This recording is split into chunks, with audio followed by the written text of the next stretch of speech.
Hello and welcome to the first episode of Tea Time Trauma Talk with Brad. The T in the title is going to be in here.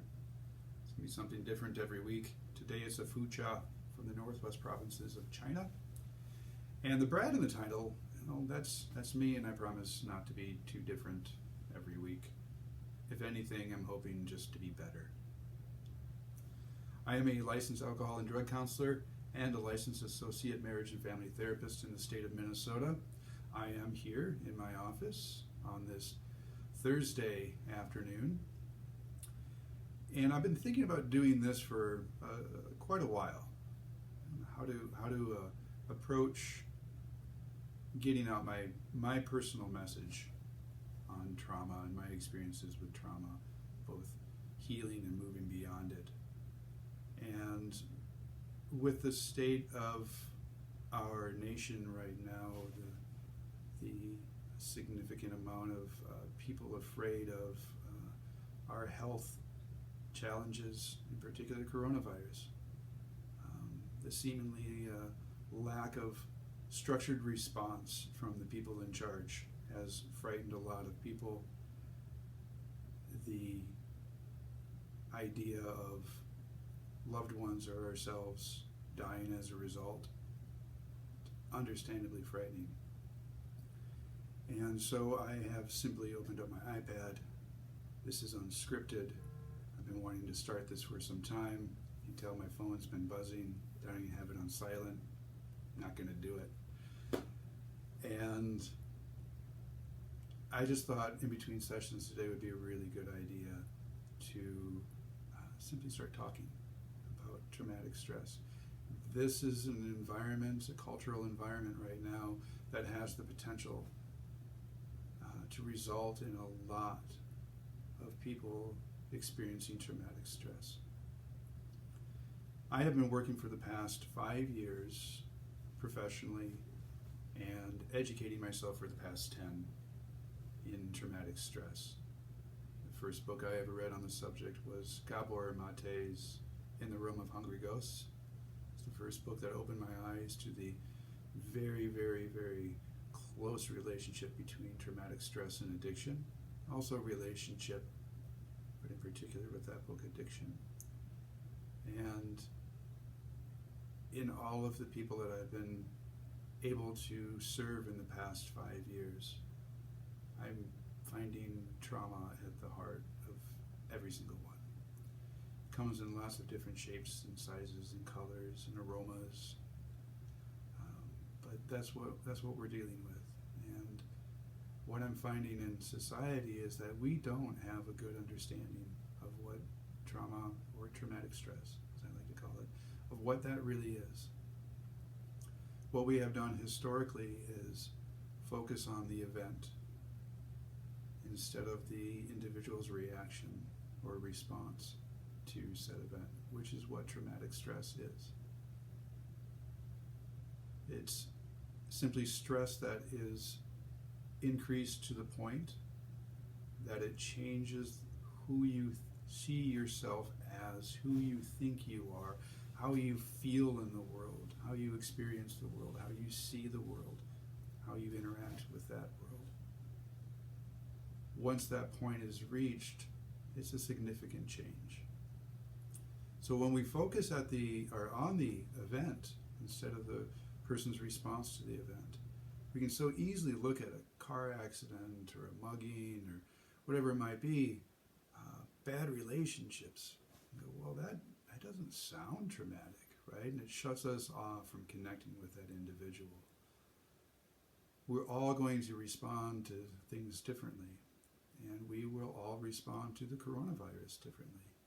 There are a good number of people who are utterly frightened in our country today because they feel that there's no structured response to the coronavirus, that every day is something different. That instability, that unpredictability, that from day to day just not knowing what's around the corner. Is it going to be good? Is it going to be bad? Is there going to be a vaccine? Has it gotten worse? We just don't know. That instability is very difficult to live in. That is stress that we experience. That type of repeated chronic exposure to this type of environment can very easily lead, for some people, very easily lead to experiencing traumatic stress symptoms. I tend not to use the word symptom anymore either in the years, because symptoms are too clinical, too diagnostic, too cold. I like to think of the things that we experience as our bodies talking to us. The nightmares that we have repeatedly, year after year, that's us trying to talk to us. The hypervigilance is our body trying to talk to us. What it's saying is, I'm afraid. I need to be soothed. I need to be understood. I need to feel safe.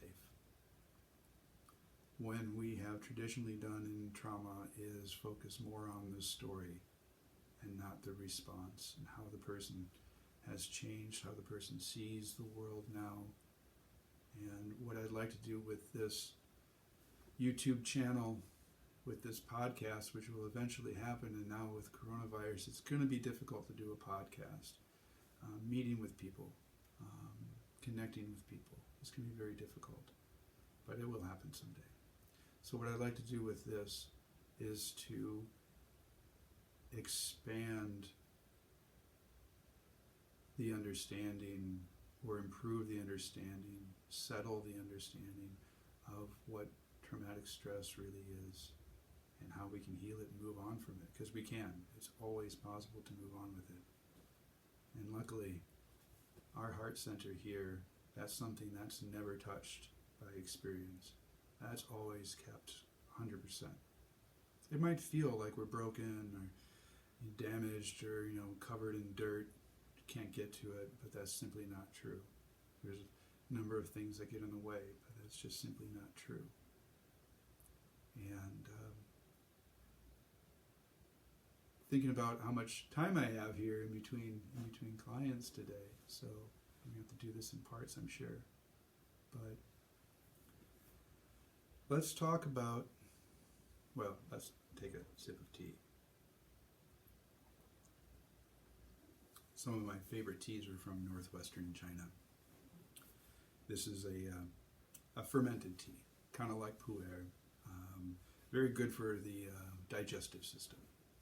And so if we look at the possibility of traumatic stress, or the potential for traumatic stress as a result of what's happening in our country currently, and will be for a number of weeks or possibly even months. We don't know. That's part of the issue. So we don't know what's going to happen. We can't say that what I'm going through is the same as what you're going through, what the next person is going through. And I might feel secure in that, and the person next to me might have significant concerns and can't calm down, has to keep spinning around in those cycles. How do I get past this? And so what we as clinicians and what we as loved ones for those who are experiencing that is to understand what that individual is going through. We don't often think of the medical issues as something that is trauma. Medical trauma is very real. But most of our responses, if not all of our responses, some would challenge that it's all, let's just say that all of our responses as adults are firmly rooted in our experiences as children. If we grow up in environments as children where we feel connected, attuned, supported, and nurtured by our caregivers, whether they be our parents, our biological parents, adoptive, aunts, uncles, grandparents, whoever those caregivers are, if we experience that type of what they call a secure attachment as a child to those caregivers, we grow into the world understanding, and honestly this understanding begins before we're even in the world, But we understand that when hard things happen, we can access security, we can access help, we can feel as though we can be resourceful for ourselves, and we can also find resources for those around us. And it doesn't seem as frightening. The bumps in the road are not as bouncy, not as bouncy. You don't land as hard. However, if you grow up in an environment where possibly your caregiver or parent did not attune, didn't have the emotional connection that a child requires, a child can easily grow up with the understanding of, I don't matter, my needs don't matter, and I'm in this for myself. I need to take care of myself. I can't rely on somebody else to do that. That's a very difficult situation to be in. It is something that our nervous system will prime itself for that. It will secure the walls, not let people near. The experiences when I do let people near and I want them to be near, they hurt me. So I just live by myself. I do things by myself. And that is kind of an aspect of our culture in the United States. This individualistic culture where I do things for myself, I don't do things for others. It's one man for himself, one woman for herself. Everyone for themselves. And we are individuals. There's no denying that. I'm not saying that we're all the same. But we are only individuals in the context of our relationships. So it takes our relationships from the moment that we're born, we grow into who we are based on the others around us. Another way of growing into the world is going into relationship and having an inconsistent response. As the parent is inconsistent with that child, some days the needs are met, some days the needs are ignored, and the child doesn't quite know what to do, how to respond to that.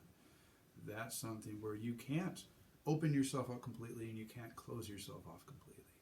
It's open and close and open and close. That's also a very difficult situation to be in. And you might know people that like that. You might be that yourself, or you long to be in a relationship, but the idea of relationship is utterly frightening because you don't know about yourself. You trust others more than yourself. You have higher esteem for others than you do for yourself.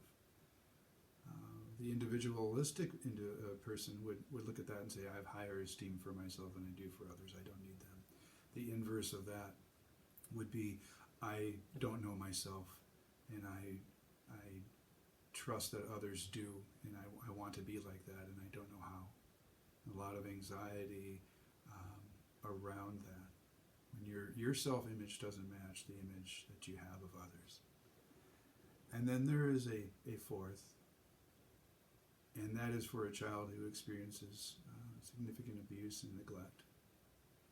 And again, the abuse that we're talking about, the traumatic stress that we're experiencing as a child, can't be categorized only as abuse, physical, observable, bruising type of abuse. That's the clinical way of looking at it. I see a bruise, and I know that you've been hit. The abuse is on the individual, in the individual, and that person feels that they've been abused. That body is saying, I've been abused. The brain might say, well, I deserved it, right? How many times have you said that to yourself? I deserved what I got. That's simply a rationalization to maybe make the suffering of that memory or that experience go down just a little tiny bit. But our bodies are saying, this is abuse. This is neglect. And what we're finding is that neglect has just as much an effect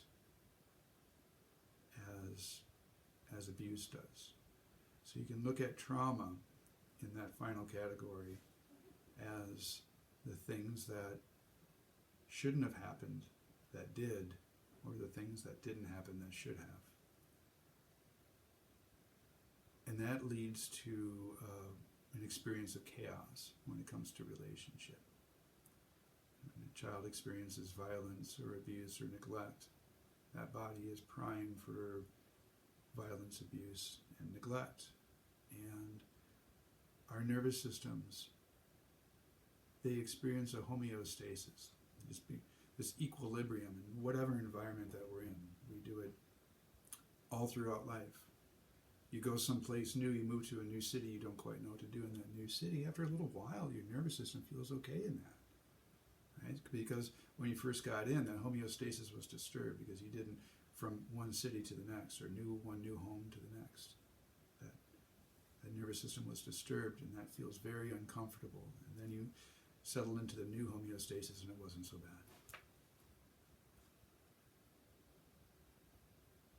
But when our nervous systems are primed for the homeostasis of abuse or neglect, it continues unless something in that child's life has shown them that there is something different to be had, something different to be experienced, something that's safe.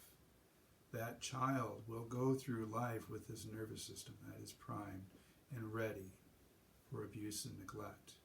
And oftentimes, what we'll do is, as adults or adolescents, or even as children, when we enter into a peaceful environment, might be the good example is the child that experiences abuse or neglect at home and goes to school. And school is a far more stable environment, for instance, than it is at home. That child's nervous system isn't quite prepared for that. What we see, the rest of us around us, what we see is something that's safe and stable. Excuse me. Something that's safe and stable. And we expect the child to go, oh, it's safe and stable. Why can't they just calm down? Why are they creating chaos?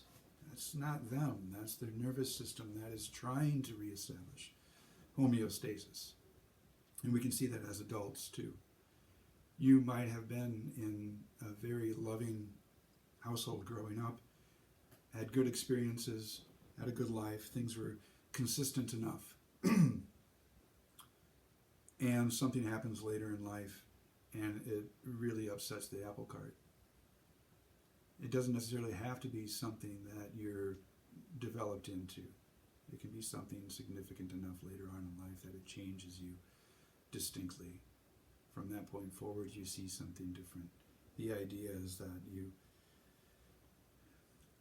that single event, that shock trauma, that shock, traumatic stress, you take off your old glasses, the old way of seeing the world, and you put on the new tinted lenses of the traumatic stress.